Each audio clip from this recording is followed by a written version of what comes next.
Está en el aire. Los amigos del misterio, de la nave, de cualquier posición, de cualquier creencia, eso no lo podemos negar. Es un asunto que en los últimos años ha cobrado una grandísima popularidad. ¿Por qué? Estas figuras, con tantos milenios a su espalda, están reverdeciendo viejos laureles. Yo creo que son más famosas que nunca. Las personas buscan códigos extraños y la sensación de que hay una historia escrita que no se contó.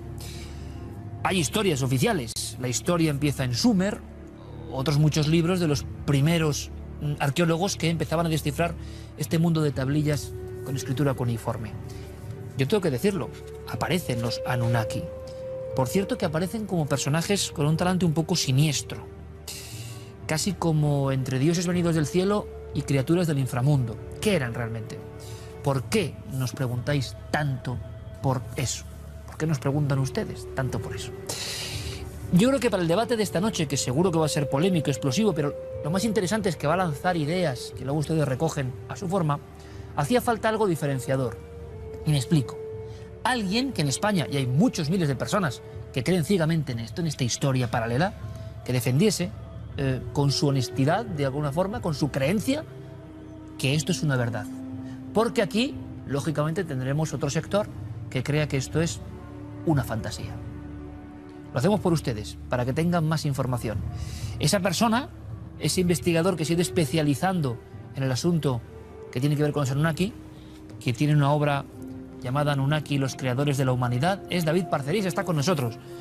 David, buenas noches, bienvenido. Buenas noches, Iker, encantado de estar aquí. Pues encantado de que estés con nosotros y que nos cuentes, porque yo creo que eres el ejemplo de investigador que descubre una cosa, se mete a fondo en ella y que no tiene dudas. Tú no tienes dudas de que esto no es una cuestión literaria fantástica. No, yo me juego la vida aquí mismo. Es decir, no es cuestión de decir pongo la mano en el fuego. ¿Por qué tienes eso ahí? ¿Por qué traes estas figuras de un poder enorme? No sé qué son exactamente o qué quieren representar, pero en tu opinión, ¿qué representarían esas figuras tan antiguas? Esto es una representación de estos seres, de estos Anunnaki, de estos visitantes que hace miles de años civilizaron Sumeria. Y esto pertenece a la cultura Ubaid y está encontrado, creo que era el norte de Irak, en el yacimiento de Jarmo. Estas figuras para mí son muy importantes porque muestran estos cráneos dolicocéfalos, alargados, con estos ojos almendrados. Y lo más interesante aún es la hembra, este era el macho. La hembra parece estar sujetando un bebé, aún en periodo lactante, y tiene unas facciones más reptilianas aún que la propia madre. Pero claro, si esto se terminara aquí, uno puede pensar que es una simple casualidad o coincidencia, pero realmente, como podemos ver aquí, ya existen cráneos que se han encontrado. Algunos de estos pertenecen al Museo Arqueológico de Lima y al Museo Nacional de Ica. Estos cráneos, claro, uno puede pensar que pertenecen a antiguos rituales de deformación. Lo que se ha contado siempre, vamos. Lo que se ha contado siempre, que el niño cuando nace le ponen unas tablillas de madera con una cinta de cuero y sufre el chaval una compresión craneal constante. Pero con eso lo único que consigues es deformar la frente, los laterales y la nuca. Lo que jamás se podría conseguir es, digamos, aumentar en centímetros cúbicos la capacidad del cráneo. El cráneo más grande del que se tiene constancia, cráneo humano más grande, medía 1980 centímetros cúbicos. Pero es que algunos de estos cráneos llegan a medir hasta 3.200 centímetros cúbicos. ¿Pero qué conexión puede haber, David? Y te agradezco la claridad entre esas figuras que nos remontan a milenios en creciente fértil y esto que viene de Perú. ¿Tú me quieres decir que los Anunnaki o su presencia, sus descendientes, qué sé yo, han estado en nuestras culturas antiguas permanentemente? Permanentemente, y además está ahí siempre implícita la simbología de la serpiente, del dragón, del reptil. Siempre hablan de lo mismo, vayas a la cultura que vayas. ¿Por qué siempre hablan de lo mismo? ¿Por qué? Porque ellos de alguna forma tienen una historia en la que tú crees de nuestra propia creación. Es decir, somos hijos de estos seres, yo creo que de estos semidioses sí, o dioses que nos crearon como experimento. Esta es la gran teoría, ¿no? Sí. ¿Lo crees? No, estoy absolutamente convencido y creo que hay bastantes pruebas, incluso a nivel genético, de que nosotros, pues evidentemente, tenemos 46 cromosomas y la evolución lo que no puede hacer es disminuir las cantidades cromosómicas. Los homínidos tienen 48 cromosomas. Entonces ahí se está ahora, pues, muchos genetistas hablando, sobre todo uno de los máximos divulgadores en este tema es Lloyd Pye, que hablan de que los cromosomas 2 y 3 cromosomas humanos, han sido cortados y ensamblados por, digamos, por la parte de los telómeros. Entonces, ahí hay un proceso que se nota que ha habido una manipulación genética importante. Esto es clave, David. Y estamos escuchando a David Parcerisa para que tengamos claro, como portavoz de en qué se cree, o gran parte de la comunidad de investigadores del tema, en qué creen, para que luego el debate sea más fructífero, tengamos que estar repitiendo términos. O sea, que siempre en tu posición hubo una manipulación genética en la antigüedad para crearnos, para esclavizarnos también quizá. Sí, esto se remontaría según Sitchin, y luego podemos matizar que yo no estoy de acuerdo con Sitchin en todo, ni mucho menos. Hace unos 445.000 años habrían llegado a la Tierra unos seres supuestamente procedentes de Nibiru. Nibiru sería el planeta de cruce, de órbita superelíptica, que haría un paso próximo a la Tierra cada 3.600 años. Entonces, aquí es fundamental dejar claro quiénes son los protagonistas principales de esta trama. El soberano de Nibiru sería Anu, dios del cielo, y tendría dos hijos en constante rivalidad. Enki, señor de la tierra, y Enlil, el dios del viento y las tormentas. Al parecer, se enfrentaban a un problema en su atmósfera bastante parecido al proceso que estamos pasando ahora, que se va degradando el ozono.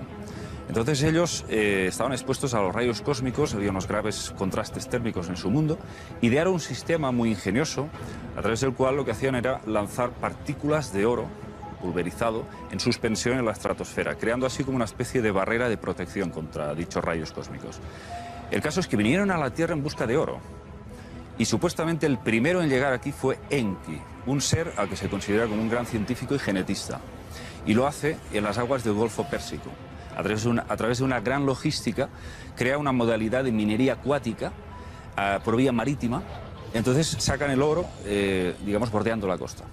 El sistema logístico fracasa tras muchos intentos, y entonces Anu envía a su segundo hijo, Enlil, y se asienta en la Mesopotamia meridional.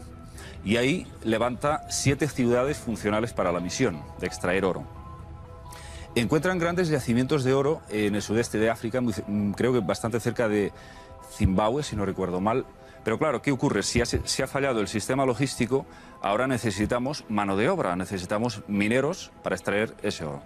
Entonces, los encargados de hacer eso son los llamados Igigi, significa aquellos que ven y observan. De hecho, aparecen como si llevaran unas grandes gafas, unos grandes ojos, en diferentes representaciones. Los Igigi serían como los dioses menores, los encargados de realizar esas tareas sucias que estos dioses Anunnaki no quieren hacer.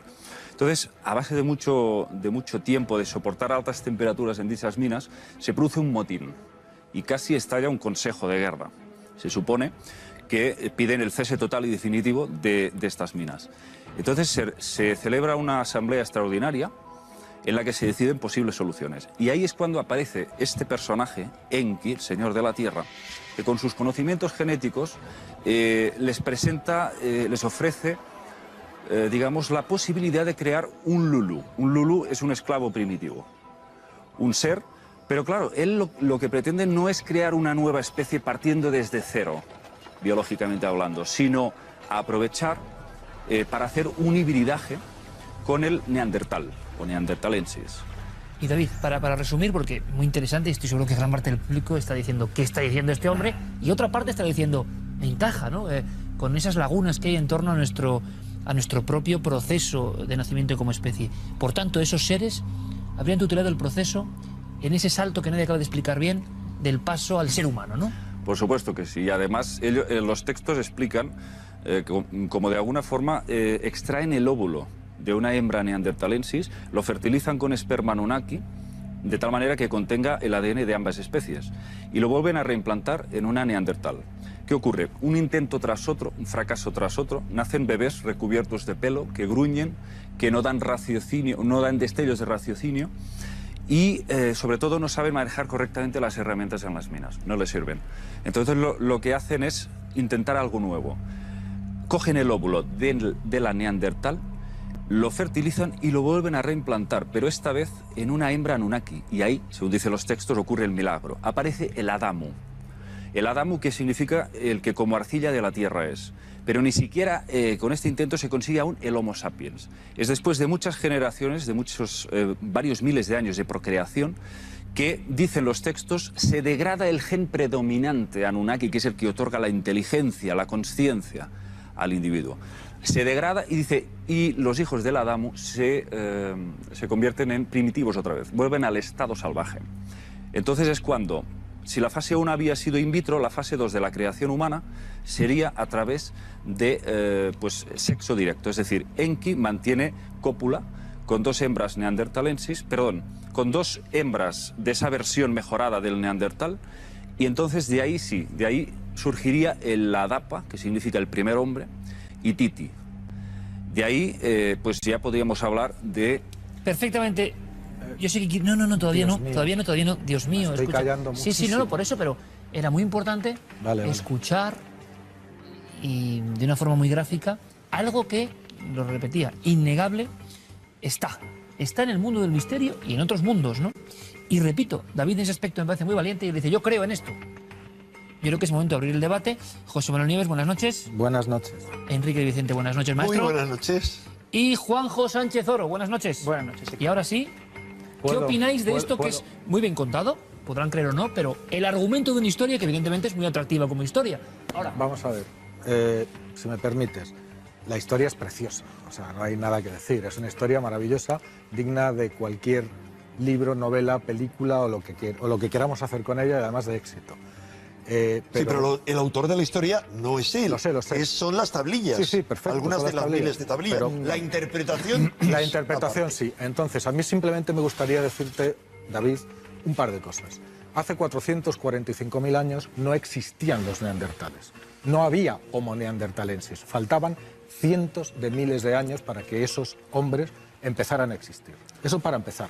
Segundo, dime de qué manera alguien ha conseguido medir ADN de más de medio millón de años, cuando eso es imposible. Hace 445.000 años. Perdona, pero no hace- existe... hace- No, ahora, oye, yo te he dejado hablar un cuarto de sí, hora. pero es que Así tiene que exponer. No igual es el tema, porque hay que hacer no debate. existían los hombres de Neandertal. Pero No está siguiendo una existían. línea que yo no he comentado. Es decir, hace dicho que cogieron a una 445.000 hembra años llegaron a la neandertalensis. Tierra, pero el proceso de creación humano podría estar entre los 250, 300.000 años. O sea, que oficialmente en esa cronología, en una que vamos a decir, 445.000 es la favor. llegada. Es la llegada que de no los se Anunnaki. puede determinar. Ahora, como eso. historia y es tampoco tremenda, se puede Hombre, yo determinar. digo, la historia la es historia maravillosa. es Yo perfecta. luego, que habría que preguntarse, cuando presenten los maestro argumentos Enrique, en contra, contaré mi propia Sí, historia pues del tema. te voy a decir una cosa, y al público, por supuesto, que es lo más importante, que en el fondo no me extraña que, y sería una pregunta, ¿no? ¿Por qué esto está calando tan fuerte ahora, en este instante? Porque nos toca en la base. Eso es lo que voy a decir. Hombre, que parece que porque es rellena una serie de respuesta incógnitas, ¿no? al gran misterio de la vida. Porque, vamos a ver, las respuestas que nos están dando es no respuesta. Y ocultando toda una serie de evidencias Eso no que es se han verdad, venido hombre. ocultando y Eso se no es siguen verdad, ocultando. Enrique. Y partamos ahí. Pero bueno, seguir. Yo estoy respondiendo a la pregunta de Iker. Está en la retaguardia, nos Enrique. están dando una respuesta fuera de la mesa, fuera del sistema. Y a lo mejor yo no estoy de acuerdo con esa respuesta en su totalidad, pero la gente dice, oye, ya me cuentan algo diferente y más creíble de lo que me han contado, por un lado, los curas, la interpretación de la Biblia, Más creíble, y por otro ¿por lado, qué? los científicos. Más creíble, ¿por qué, que van Enrique? cambiando. Más creíble, Hombre, ¿por qué? Perdona, no me lo Ay, preguntes los a mí. curas, no metas a los curas. Hablo de ese gran público que se fascina por eso. ¿Quieres? Me has hecho una pregunta y yo Una te cosa más, contesto. espera un momentito, Enrique. Yo te Juanjo, contestaría Y enseguida hay eso. debate abierto, A ver, pero Juanjo es un historiador con mucho criterio y demás, y ustedes lo saben. ¿Por qué crees tú, te lo pregunto personalmente, porque tú estás siempre, en el fondo, haciendo un poco de sociólogo de la historia también? ¿Qué habrá pasado para que este tema tenga ese esplendor? Podemos estar en contra, a favor, da igual. ¿Por qué ahora, en este instante? Pues yo creo que sobre todo porque tendemos a explicar el pasado desde el presente, desde lo que conocemos. Entonces es mucho más fácil entender el mundo mesopotámico hablando de naves espaciales, que es lo que conoce cualquiera, sin necesidad de tener que hacer ningún esfuerzo especial, hablando de hibridaciones, etcétera, etcétera, que sumergirnos en la mentalidad de hace 4.000 años. Que eso es muy complicado. Hay que conocer los textos originales, hay que conocer cómo funcionan las relaciones sociales ahí, hay que conocer las claves religiosas, las relaciones de poder, y eso exige un esfuerzo, ya digo, muy, muy importante. Sin embargo, si simplemente proyectamos lo que conocemos en el día habitual sobre el pasado y ahí cambiamos peras por manzanas, que eso es lo que hace Sitchin, porque si tú vas a los textos y muchas de las cosas que has estado comentando realmente no están en los textos. Estás utilizando determinadas figuras, metáforas, símiles. exacto, y trasladadas al mundo actual. Hay una cosa que es fundamental y debemos hablar sobre todo de la calidad de los textos en los que se basa Sitchin. Porque Sitchin, un segundo, déjame un segundo. Sitchin no es un arqueólogo, no es arqueólogo. Ha hecho una historia de salón, desde el despacho de Nueva York, y utiliza unos textos que son fundamentalmente textos literarios. No estamos hablando de unos textos revelados, sino de unos textos que se llaman poemas, en su mayoría, que eran muy elaborados literariamente porque se exponían en ceremonias públicas. Mitología un poco de la época. Mitología, pero ya digo, literatura. Es decir, si nosotros, por ejemplo, ahora cogemos una película de Moisés, los 10 mandamientos, tenemos ahí diálogos pormenorizados de lo que decía Moisés con el faraón, etcétera, etcétera. Si vamos a la fuente en la que se inspira la película, que es la Biblia, eso no aparece. David, ¿por qué en tu posición diferente a los compañeros crees que ahora mismo está esto tan en boga, interesa tanto? ¿Por qué? Porque simplemente la gente no es tonta. Así de claro te respondo. Es decir, la gente ha empezado a encajar todas las piezas del rompecabezas. Porque cada vez hay más información en Internet y se están dando cuenta de lo que he dicho al principio, que en todas las culturas se habla de estos dioses antiguos. Y si me permites voy a dar una muestra. En África, David Icke entrevistó a Credo Mutua, líder zulú, que cuenta cómo su pueblo fue sometido por los llamados Chitauri, unos seres reptilianos, humanoides reptilianos altísimos. En Australia, nos vamos a Australia, hablan de la madre serpiente arcoíris. Supuestamente, otra vez, lo mismo. Los creadores, los diseñadores genéticos del hombre. Lo que tal cual, ¿no? De las grandes serpientes. Sí, que no es, no es creador, sí, que ya. tal cual, pero que sí, que sería una La evidencia que luego sensación de que esa podríamos imagen muy discutir. arquetípica ha estado en el principio del tiempo. Por ¿Pero qué supuesto. quieres decir? Perdón, en Que todas todas las partes, en la grandes India. Oye, hay una encuesta reciente Los nagas. acerca de la cantidad de hindúes y chinos que creen no ya en los extraterrestres, sino en que pueden ser reptiloides. ¿Por qué? Porque en la base Por de su supuesto. mitología están los grandes reptiles, los dragones, Es que aquí está la gran las serpientes conspiración. celestes. Esta es la gran conspiración. Y es lo que Sitchin omite. Absolutamente no quiere, no sabe sobre el tema de los reptilianos. Y a Enki, por ejemplo, se le conocía como el gran dragón. Y a Enlil, la serpiente de ojos brillantes. Él omite Era uno de los completamente nombres todo que esto. recibió. Pero por tanto, David, para aclararnos y para todo el mundo, no solo es una cuestión de Mesopotamia, a tu parecer, sino que No. todas las grandes culturas en su nacimiento o guardan recuerdo de lo que sería un símil de estos Pero seres. entonces, Por supuesto. perdona, David, ¿tú crees que ahora mismo sigue habiendo reptilianos entre nosotros? Bien, No, dímelo directamente, porque es que es la vamos a matizar. conclusión que me estás Aunque dando. sería Vamos a desviar mucho de la matizar. historia. No, Me pero gustaría- claro, me gustaría centrarme en claro. algo. Oye, Vamos a a mí me matizar. parece que no vamos a Yo ir no por los descarto, verdes. yo no descarto que haya criaturas que de alguna forma puedan tener una biología que viola pues las leyes de la física que conocemos. No lo descarto. Tampoco lo afirmo al 100%. Pero lo que sí me doy cuenta es que existe en unas líneas monárquicas, unas líneas de sangre que se remontan desde la antigua Babilonia. Primero fueron los sumos sacerdotes. Si antes hemos contado que primero fuimos esclavos, los humanos, relegados a las minas, poco a poco les empezaron a conceder derechos y privilegios. Y de ahí pasaron a nombrarles sumos sacerdotes de sus templos. Yo te pregunto, y ya de que- ya ahí que lo citas, los ¿dónde faraones están- y los monarcas. Pero ¿dónde están los restos de esas minas con los miles de cadáveres que, igual que en ¿Dónde otras... están los restos de historia de Claro, estos seres, no? igual, Además, igual yo que, te- igual yo te que en puedo las responder. canteras que conocemos históricamente queda muy claro. hay cementerios de obreros por miles que se sacan a la luz y Bien. tal. ¿Dónde están todas esas minas? Interesante. ¿Dónde Bien. están todos esos restos? ¿Dónde están los restos La de arqueología estos, de esto. de estos Anunnakis Bueno, que han estos estado 400.000 podrían años serlo, entre nosotros? porque tienen un 15% más de órbita ocular. Pero yo te voy a decir una cosa, si todo esto es un cuento, si toda esta historia es mitología, que es lo que se sacuden siempre muchos académicos, dicen, bueno, mitología. Mitología es el nombre que le ponemos a ciertos aspectos de la historia que no podemos explicar. Pero ahora tenemos las herramientas para explicarlos. Hace 100 años los lingüistas que empezaron a traducir los textos sumerios no sabían nada de genética. No podían establecer una línea de conexión con todo esto. No tenían ni idea sobre el fenómeno ovni. Ahora sí podemos empezar a encajar todo esto y entender que Pero hemos no, estado... no, es que ese ejercicio está viciado, porque eso es exactamente lo que decía ¿Viciado antes de qué? mi compañero, porque tú lo estás interpretando hechos antiguos donde no existían esas cosas ni esa tecnología con tu conocimiento presente. No, perdona, y eso- en el poema épico de luego, Gilgamesh- cuando hay oportunidad voy a responder punto por punto a y eso. es que además, si me dices lo Punto mismo, por punto. ¿dónde están? Bueno, pues la mitología griega Pues ahí la tienes. Y no me estás diciendo que estamos llenos de minotauros, Mira, te voy a leer un fragmento.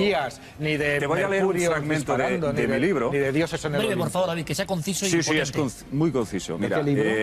el poema épico de Gilgamesh, el rey de Uruk que gobernó hace 5.000 años, este señor decía, yo tengo 2 tercios humano y 1 tercio divino. Era un híbrido de estos seres. Pues ya tiene menos que yo. Era un semidios. Entonces, este ser relata en su epopeya Sí, para encontrar la los inmortalidad. textos más importantes de la historia. De los más importantes y de primera los más gran antiguos. obra. Gilgamesh se enfrenta a una especie de robot llamado Huwawa y dice lo siguiente, para que veáis que todo esto tiene una conexión directa con la alta tecnología en el pasado. Dice, Huwawa es una máquina extraordinariamente construida. Su rugido es como una inundación, su boca es fuego, su hálito es muerte. Puede oír a una vaca moviéndose a 60 leguas y su red puede capturar desde gran distancia. La debilidad se apodera de los que se acercan a las puertas del bosque. A ver, eso está, es que claro, es imposible. No, esto es tal cual, ¿eh? No es tal cual porque no dice que es una máquina. Vamos a ver. La cuestión es la siguiente. Lo que hablamos cuando hablamos de este tipo de mitología mesopotámica, estamos hablando de una ideología de Tener sometimiento. batido esto de la máquina, te veo que... No, es que claro, hombre, si empezamos a cambiar No, es que lo que son los textos, entonces es que estamos hablando de ciencia ¿Cuál ficción. era la palabra Enrique, para Enrique, máquina? Vamos a ver. bien. ¿De qué estamos hablando? Todo lo que estáis comentando sobre el tema de los Anunnakis es una ideología de hace 4.000 años, una ideología para someter al pueblo desde el punto de vista de la monarquía. Cuando tú hablas de que Gilgamesh es un semidios, es porque la monarquía se adornaba con los atributos divinos, porque hasta hace unos cuantos años aquí las monedas de 5 pesetas teníamos al caudillo por la gracia de Dios. Deja un momentito. Entonces, ¿qué quiero decir con eso? Que estamos ante la típica ideología para explotar no solo a los soldados, sino a los obreros, a los trabajadores en general y a la población. ¿Por qué? Porque lo que se trataba era de concebir que el trabajo era una maldición. Todo eso que tú estás comentando es, por lo tanto, simplemente un recurso metafórico que está asociado a un discurso de poder. No, porque Sí, explícitamente cuentan los textos que los dioses no son seres etéricos, incorpóreos, surgidos del éter. Son seres biológicos, de carne y hueso, que Claro, conviven con el porque ser es humano. antropomorfo. Y además en te todas dicen las incluso... culturas y en todos los Naturalmente, son tiempos. antropomorfos. Son En todas las antropomorfos. culturas y en todos los tiempos. ¿Qué di- Tienes qué- a los dioses romanos, tienes a los dioses griegos Esa es que la pregunta. bajaban, ¿Qué que bajaban a diferencia la hay tierra a hacer entre esto, perrerías con David, los humanos. en tu opinión, qué diferencia hay entre esto y otras mitologías bien conocidas que han quedado, yo no sé si por fortuna o desgracia, no lo sé, O los indios en el ámbito americanos. de lo fantasioso? Mira, esto es un Anunnaki. Ajá. A los artistas sumerios se les prohibió que le representaran en su aspecto real. Evidentemente, yo opino que es por el aspecto reptiliano que tenían. Entonces ellos les ponían este aspecto un poco más humano. Sin embargo, aparecen otros grabados en los que los podemos ver perfectamente bueno, en toda Europa reptilianos. Sí, y en esto otros sí. son como pájaros. Bueno, Por déjame, supuesto, David, por supuesto. simplemente, oye, yo en libros ultracientíficos como Dioses de la Vieja Europa, de María Gimbutas, no hace falta... Sí, sobre Hay caras... las diosas balcánicas. Hay caras... que, Marduk. claro, Pero veríamos ojo. perfectamente... Ojo, Claro, muchas de esas caras... oficialmente en Brass, pero bajo nuestra visión. Yo no os digo no sé cuál es la verdad.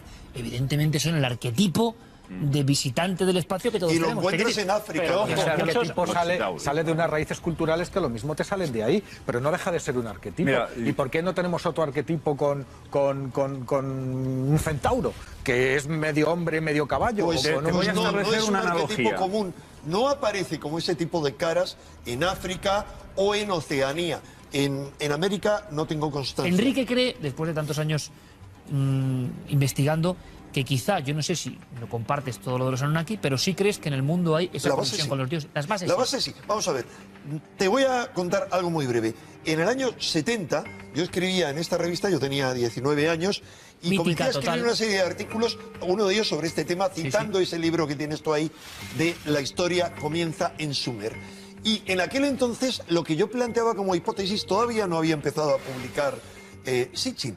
Lo que yo planteaba como hipótesis haría que la mayoría de la gente se riera de mí, porque entonces la mayoría de la gente dudaba incluso de que hubiera vida en otros mundos. Dudaba, pese a que ya se había llegado a la Luna, de que pudiera viajarse de otros mundos, de otras estrellas, aquí. Consideraban, imposible, se decía entonces, que hubiera hibridación entre dos especies. Me decían, eso es absurdo, es imposible. ¿Por qué? Porque no se había todavía desarrollado la ingeniería genética. Cuando Sitchin plantea eso en el año 1976, no lo olvidemos, primero, no hay ingeniería genética. Segundo, no hay geoingeniería o terraformación, que es la operación a la que se refiere como esa capa que hay en torno a la Tierra, esa capa de oro. Es un procedimiento de terraformación o de geoingeniería. Es decir, que, Enrique, y lanzo la pregunta, a través del avance tecnológico hay una relectura de todo esto que en vuestra opinión está viciada, Cuidado, pero no, que no puede puede tener una estar verdad. viciada, porque Eso cuando es lo que Sitchin pregunto yo. plantea eso, no hay ingeniería genética, es absurdo, era imposible. Es más, permitidme dar un par de datos más muy breves. Él habla de África. ¿Quién va a pensar que África es la cuna de la humanidad? Dice en el año 76, en África crean las primeras criaturas esclavas en torno, hablan 400.000 perdona, no hay experimentos, ingeniería- no hay ingeniería genética. al 200.000, 150.000, 250.000. ¿Qué ocurre? ¿Qué hace falta? En 1976, el mismo año que él publica su libro, Mary Leakey, la famosa antropóloga, descubre a nuestros primeros ancestros en África. Porque en 3 los años, después. perdona, en los años 70 no habría ingeniería genética de laboratorio, Sí. pero estaban sentadas absolutamente todas las bases teóricas quién había dicho de la en genética. los años 70 de que lo único viniéramos de África? era una cuestión ¿Quién? técnica. O sea, según Enrique, estas tablillas, estos documentos antiguos supuesto. No, se la adelantan, interpretación de él, sí. se No, pero adelantan por supuesto, a lo y se que luego podía, ocurre. hay incluso obras de ciencia ficción que se basan ya en la manipulación genética, aun cuando no Sí, es posible y dicen hacerla que todavía. vengamos de África. O sea, está dentro. Y dicen que vengamos de África. Claro que venimos, por supuesto que dicen Pero que ¿en qué veníamos año de se África. descubre?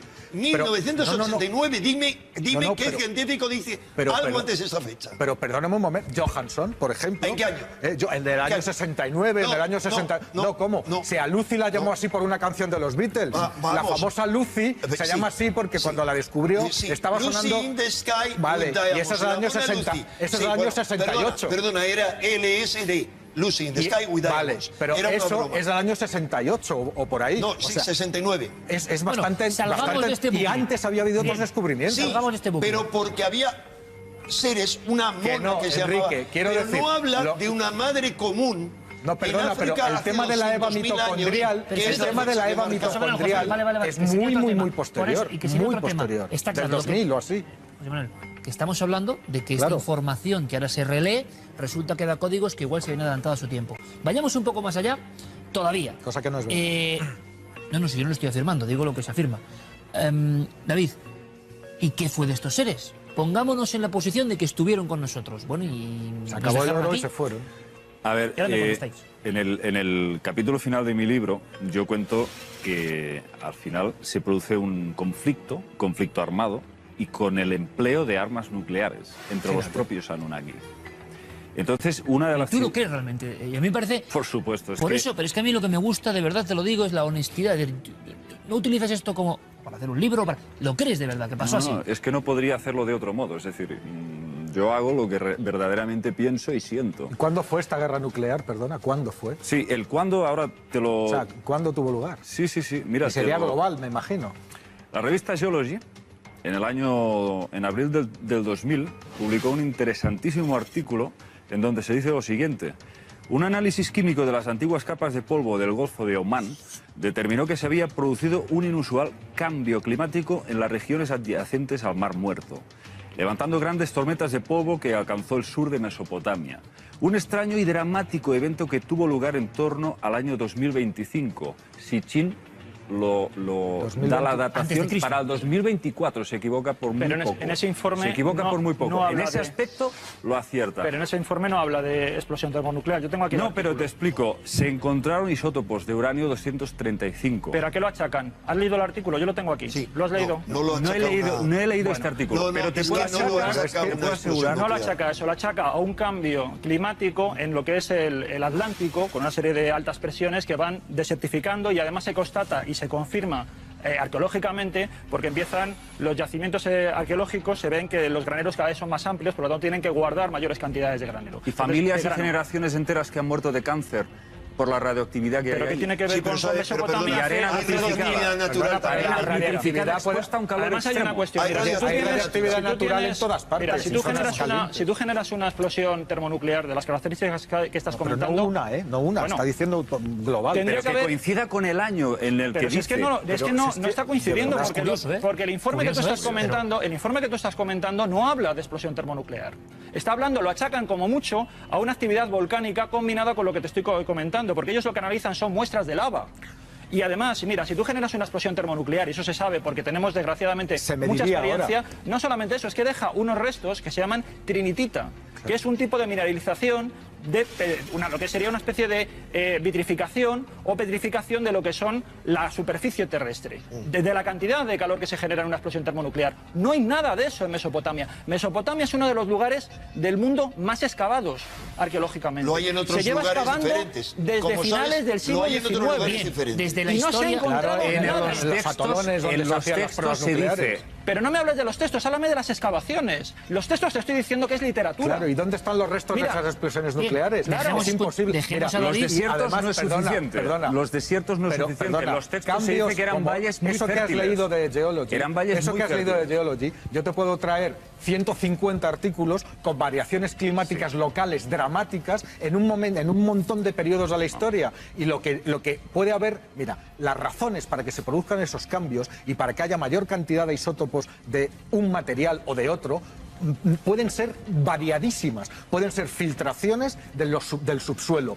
Es una zona que además está muy sujeta a movimientos de tierra porque está en medio de dos placas tectónicas. Es decir, puede ser emanaciones del subsuelo que de repente acidifican a la atmósfera. Y pueden hacen hacer caer puede las haber uñas a las erupciones personas. volcánicas. Pueden erupciones enfermar a las volcánicas. personas hasta ese punto, caerse el pero la cabello y población las sumeria uñas. no pasa Supuesto que eso. sí. Son efectos típicos Pero de mira la cómo se realidad. quedaron los de Pompeya, por Dios. O sea, una cosa. Mira cómo se quedaron los de Pompeya. Es que Escuchemos, son sí. ganas de no ver.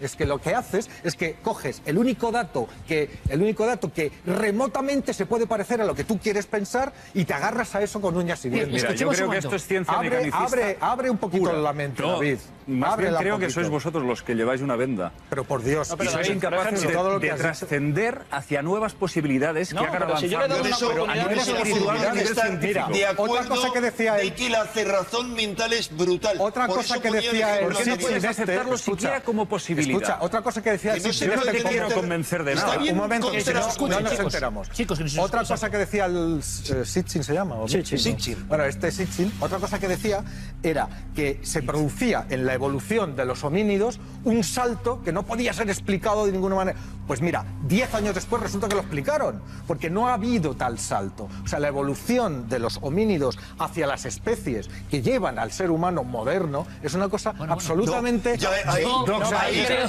no que está. nos metemos Ahí en no una está. habido tal. Está viendo- Bueno, Esto Ha está habido viendo cambios, ha otro habido momento. variaciones. Vamos a Que ver. eran Enrique, especies por Constantes descubrir, pero todo descubrimientos. encaja. Mira, Va encajando. puesto que Iker me da la palabra, siguiendo con eso, ¿cómo se puede decir que está todo explicado? Si ¿Quién ha dicho estamos, eso? he puesto ¿Pero antes- quién ha dicho eso? No, no, vale, perdón, corrijo, no he dicho nada. Vale. Sigo hablando de lo mismo.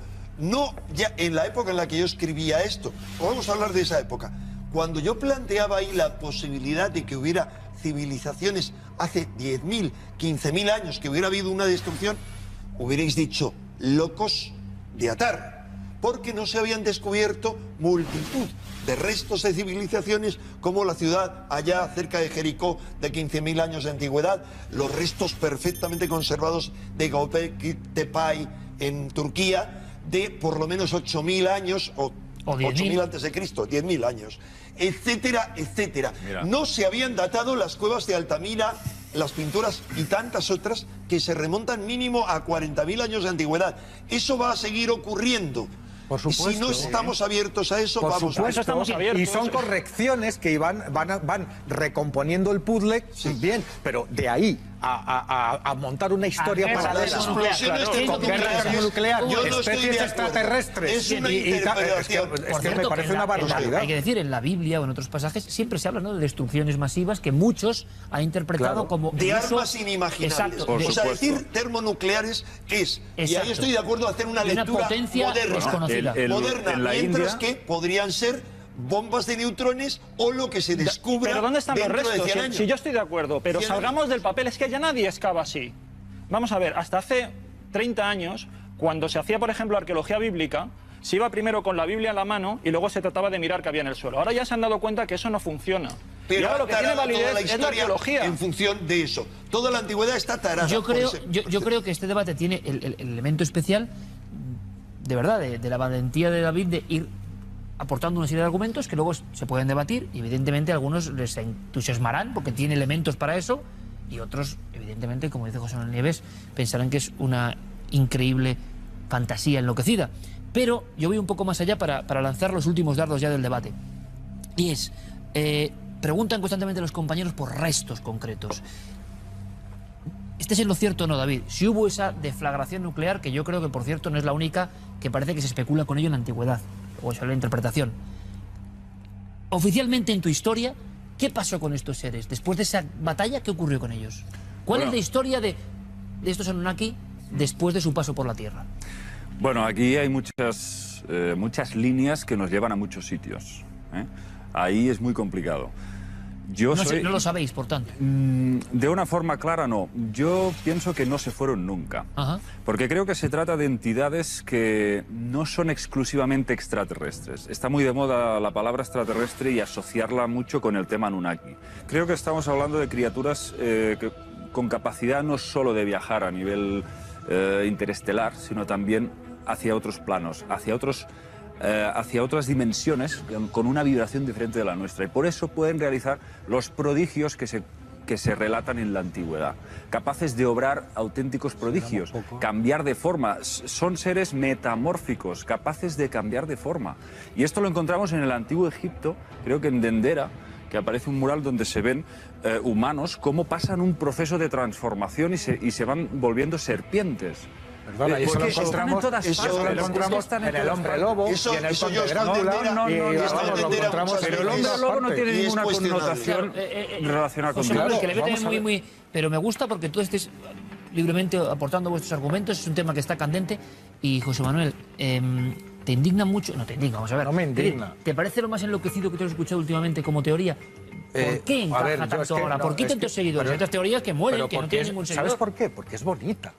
Es que a mí mismo me encandila. O sea, yo, de verdad, si tú me escribes un libro contándome esa historia, ya tienes un comprador fijo y además te pediré que me lo firmes. Bueno, te pediré que me lo firmes y disfrutaré igual que he disfrutado con El Señor de los Anillos. Claro, lo ¿sabes? ves en esa perspectiva. Hombre, por Dios, claro. Y además maravilloso y me encanta. Igual que con el juego de Ender y con miles de libros que he Perdón, leído o de con la ciencia epopeya ficción. de Ilgamesh, que más grandioso que eso. Pues yo eso, conozco pues pocas sí, Enrique, cosas. vayamos un poco disfrutaré más allá. muchísimo, Enrique. pero no me Enrique. digas que eso es la realidad histórica de lo que pasó. ¿Qué Para base mí, la crees tú epopeya que de es real? Ilgamesh es la suprarrealidad.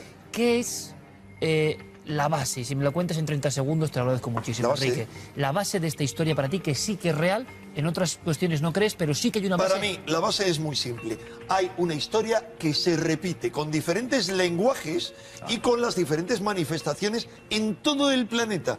Y es que hay unos seres superiores a la humanidad que descienden, no unos, hay diferentes pasos en diferentes momentos y que interactúan con la humanidad. Algunos de esos seres aparece que llevan a cabo manipulaciones genéticas. Hay historias en Egipto como Ta, que era un alquimista, y hay otros que se unen físicamente, como el caso en la Biblia y en todos los libros de Enoch, de los Nefilim, que son gigantes y que, dice, ya había gigantes en la Biblia, había en la tierra entonces, y también los hubo después. Y que La se unión. mezclaron Y con la de humanidad. esos gigantes que daría lugar a otro debate, no solo aparecen en todo el planeta, sino que de esos sí hay multitud de huesos que se han encontrado y que afortunadamente no todos han sido ocultados. Bueno, lo dejamos aquí. A mí me ha parecido apasionante. Ambas posiciones, ¿eh? Maestro Enrique de Vicente, ¿hacemos ese debate, te parece? Me parece, el debate es o hemos tenido instructores celestes, como afirman todas las mitologías. Sangre, sudor y lágrimas, así hemos aprendido. Bueno, pero eso es otro debate, ¿eh? Así hemos aprendido. Juanjo Sánchez Oro lo ha dicho, este sí que es apasionante. Yo creo que este también, ¿eh? Creo que este también. Ha sido un placer, de verdad. Lanzaron unas cuantas ideas que seguro van a tener un eco enorme, porque hay una cosa que es verdad. Yo tampoco sé qué hay detrás de todo esto. Sí sé el impacto que me producen estas figuras, o estas que he mostrado yo. Mi casa está llena de arqueología ultraortodoxa, donde me encuentro estas figuras que parecen extraterrestres. Lo son, no lo sé. Pero me ha gustado hacer este debate. Me ha gustado porque algo está ocurriendo sea el vacío de información o sea la pura fantasía, para que se genere una popularidad en torno a esta bella historia. Porque bella, dramática también, bella, es esta epopeya de los supuestos Anunnaki. Han puesto las cartas sobre la mesa y ustedes cogen, desde luego, la que más les gusta. Gracias a los cuatro. Ha sido un placer. Creciente fértil, y esto que viene de Perú. ¿Tú me quieres decir que los Anunnaki o su presencia, sus descendientes, qué sé yo, han estado en nuestras culturas antiguas permanentemente? Permanentemente, y además está ahí siempre implícita la simbología de la serpiente, del dragón, del reptil. Siempre hablan de lo mismo, vayas a la cultura que vayas. ¿Por qué siempre hablan de lo mismo? ¿Por qué? Porque ellos de alguna forma tienen una historia en la que tú crees de nuestra propia creación. Es decir, somos hijos de estos seres, yo creo que de estos son, semidioses sí, o dioses que nos crearon como experimento. Esta es la gran teoría, ¿no? Sí. ¿Lo crees? No, estoy absolutamente convencido, y creo que hay bastantes pruebas, incluso a nivel genético, de que nosotros, pues evidentemente, tenemos 46 cromosomas, y la evolución lo que no puede hacer es disminuir las cantidades cromosómicas. Los homínidos tienen 48 cromosomas.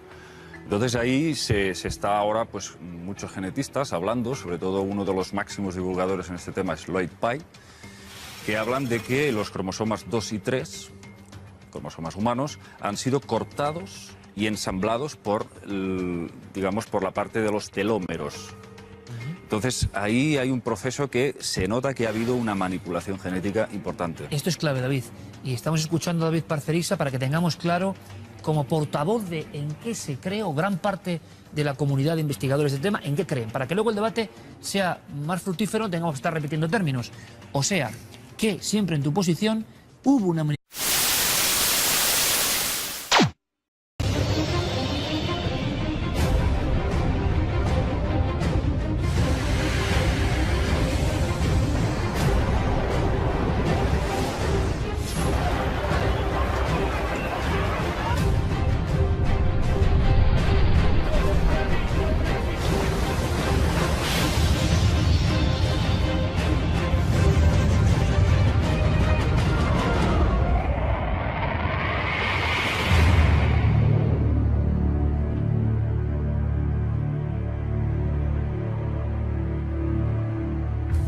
Está en el aire.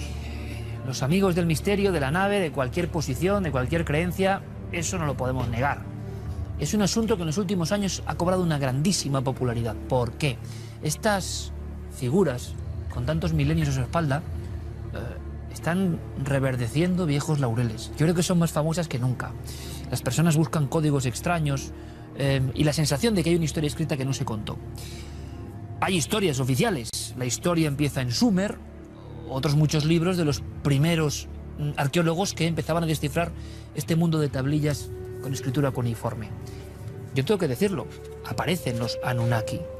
Por cierto, que aparecen como personajes con un talante un poco siniestro, casi como entre dioses venidos del cielo y criaturas del inframundo. ¿Qué eran realmente? Manipulación genética en la antigüedad para crearnos, para esclavizarnos también quizá.